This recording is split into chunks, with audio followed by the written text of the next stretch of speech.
Hi, today we are going to talk about the winter blues. My January just did not get off to the start that I anticipated, and it was really discouraging for me because I'm typically a very motivated by the new year, even though I typically kind of start my new year on my birthday, which is 2 months, before the new year. So that's like how I kind of reflect and make the theme for my new year. So new year is just kind of like a reiteration of the goals that I've already established. But this year just kind of started off I'm just in an interesting place. Seasonal depression is also something I deal with. So I feel like after Christmas and all the holidays have passed, it's just it's just so hard. The entire second half of the year, there's always a birthday, there's always a celebration, there's always a holiday or something. Just kind of hard to find something to look forward to because it's cold, there's no holidays, and it's just I don't know, I'm just not a big fan of winter. So this new year, I was super motivated. I have so many goals, and then just my mental health was just not the best, and then just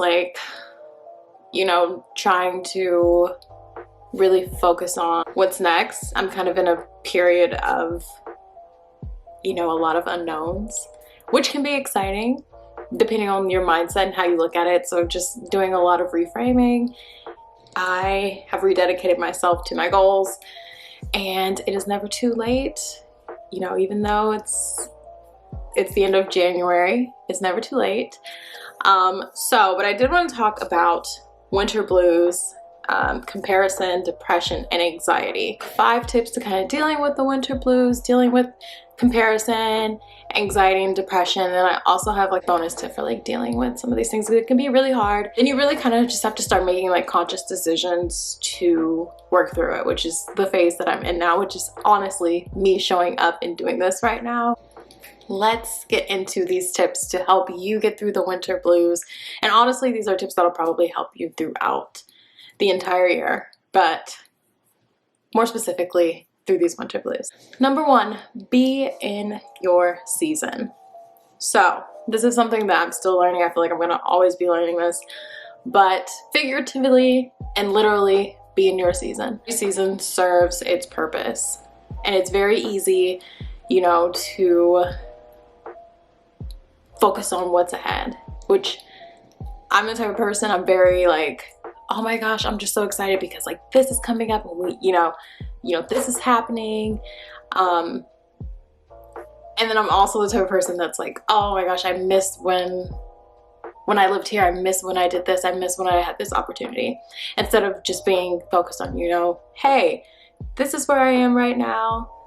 I'm enjoying this season for the purpose that it serves, and making the best of it.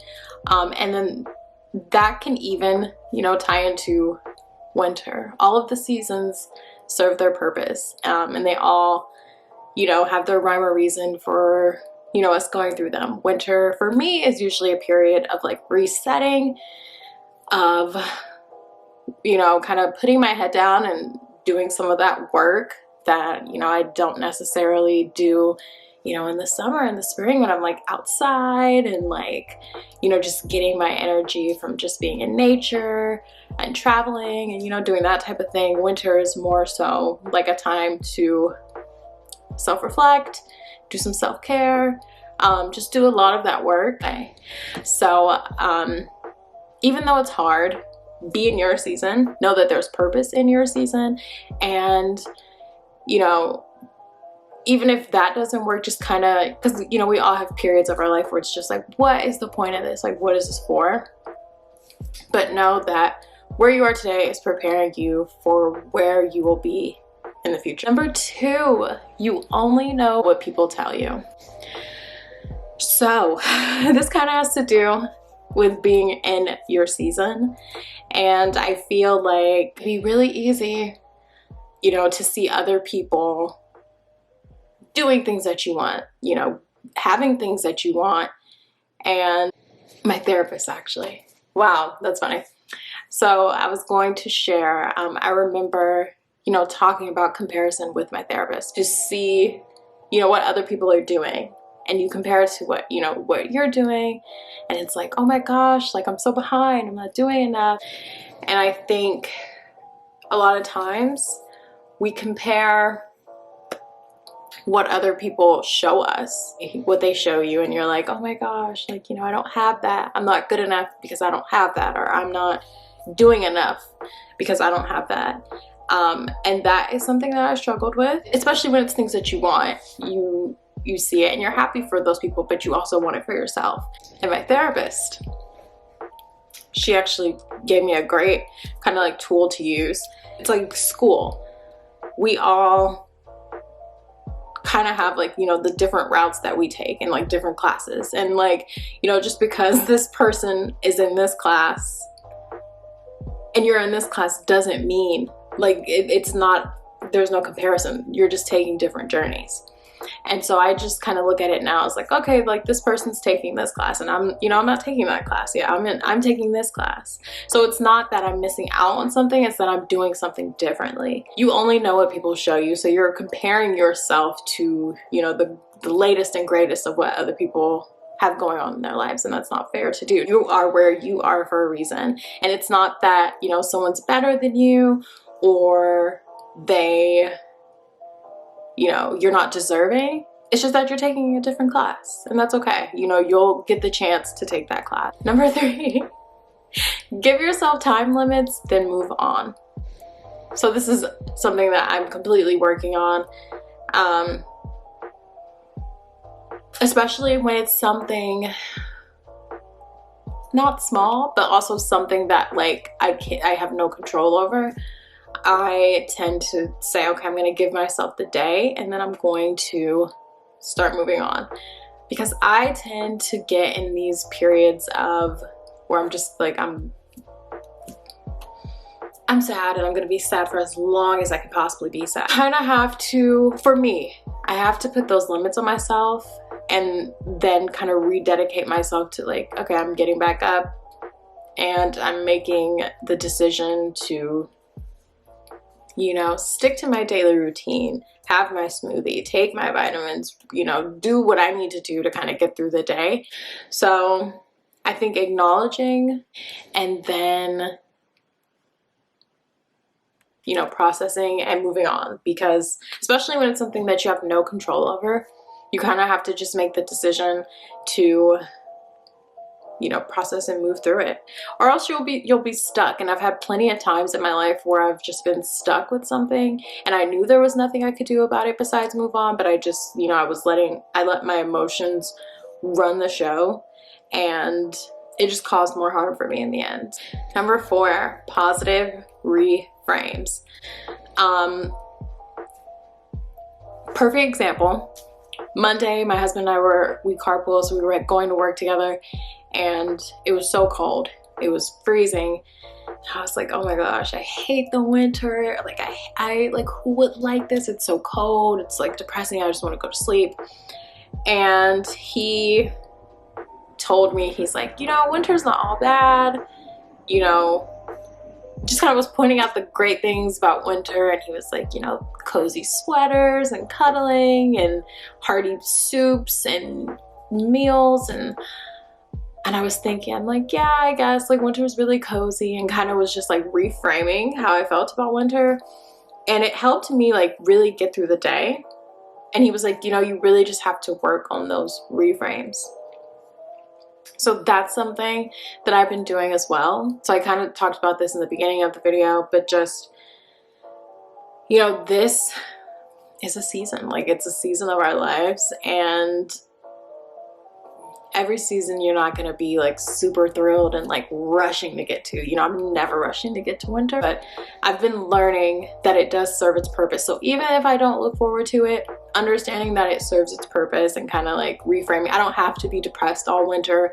I don't have to dread winter because of like, oh, I'm gonna be so sad and whatever. I can make the best of winter and, you know, not waste 3 months of my life being depressed because of circumstances that I can't control. Number 5, this is just a chapter. So I like to think of my life as like a movie or like a TV show.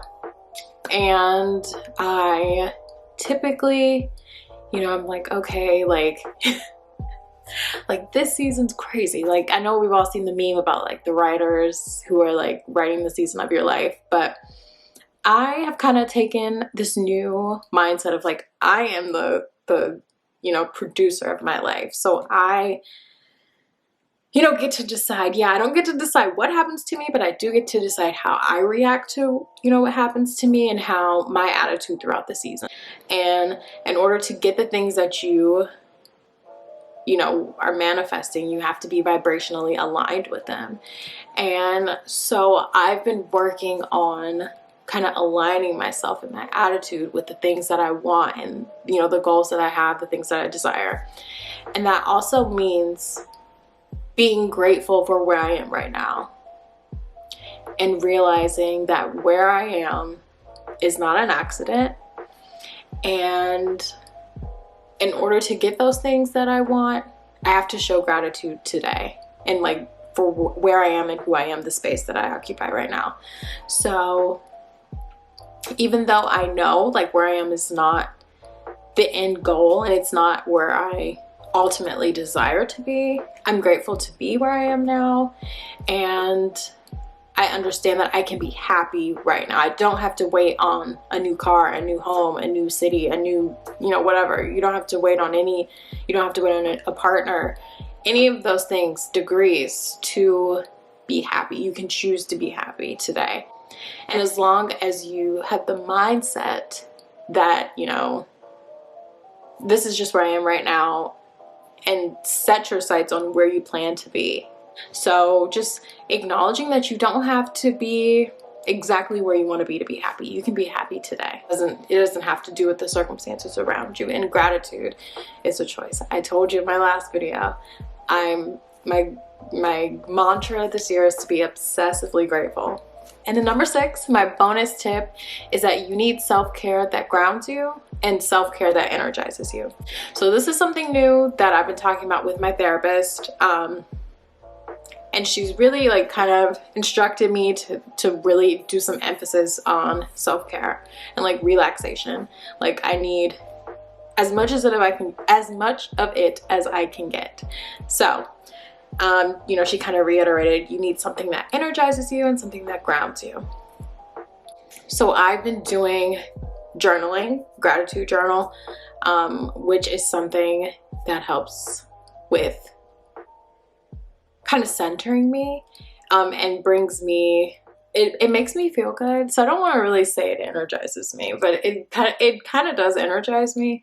But it is my grounding self-care. And then my energizing self-care lately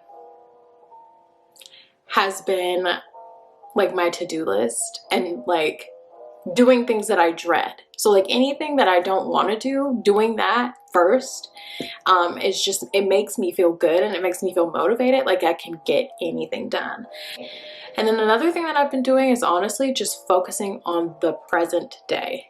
Like I tend to be very like, oh my gosh, okay, I have to do this on Friday, this next week, this in a month, and really have just been focused on like, if this doesn't have to do, like if it's not like super urgent and it doesn't have to do it today, I'm gonna focus on today and I'll get to that tomorrow. So thank you so much for watching. I hope that some of these tips were helpful for you. So I'm really excited, and again, working through my anxiety and all the stuff that I have going on, but I'm super excited and thrilled to be posting another video. Honestly, the fact that I've like posted, this will be the 3rd video this year, I'm just like really excited about that. Like I've done more than you know, I've done the past few years. So very excited about that. So thank you again for tuning in. Please subscribe to the channel if you're not subscribed, and I will talk to you very soon. See you in my next video. Bye.